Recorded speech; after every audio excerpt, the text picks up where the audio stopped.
Kapag na-loss compression ang inyong motorsiklo, ganito lang ang pinakamadali at pinakasimpleng gawin. Tanggalin lamang po itong spark plug at saka lagyan ng gasolina. Bahala na kayo kung ano po ang diskarte ninyo sa paglagay ng gasolina. Basta ganito po ang ginagawa ko. Isang napakalupit na diskarte ito na hindi alam ng ibang mga mekaniko. Na simpleng-simple na hindi na kailangang baklasin pa ang makina. Kapag napuno na po ito ng gasolina, ay sipasipain nyo lamang po yung start kick. At gawin nyo itong gaya ng ginagawa ko. Ayan, hanggang nako, natumba po itong camera natin.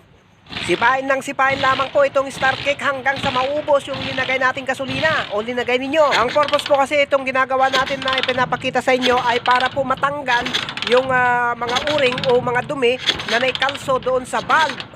Yun po ang dahilan kung bakit nalolos compression yung mga ganitong motorsiklo. Saan naman galing yung dumi na naikalso doon sa valve? Ay doon po sa tambutso. Kapag inaandar po kasi ito, kapag luma na ang motorsiklo ay nagbabackfire. Ayun, pabaliktad, mahigop po yung dumi doon sa tambutso. Ayun, kumakalso doon sa valve. Ayun, hindi niya may takip ng husto, hindi nagkakasingaw. Ayun, nalolos compression. Yung iba naman, galing yung dumi doon sa air cleaner, kaya nga linalagyan yung air cleaner ng mga screen. Pero itong motor na to, nako, hindi linagyan ng air cleaner na screen, kaya alam ko na ganun, nakahigop ng dumi. Kaya sinusolusyonan natin ng shortcut. Kapag hindi pa bumalik yung compression, lagyan ng gasolina at ganun ulit-ulitin lang itong ginagawa hanggang sa matanggal yung nailagay kumalso doon sa valve at saka yun, pag bumalik na po yung compression niya. Siyempre po, kapag sinisipan nyo yung static niya at tinatapalan nyo itong gaya ng ginagawa natin, mararamdaman naman ninyo kung bumalik na po yung compression. O gaya nito, bumalik na po yung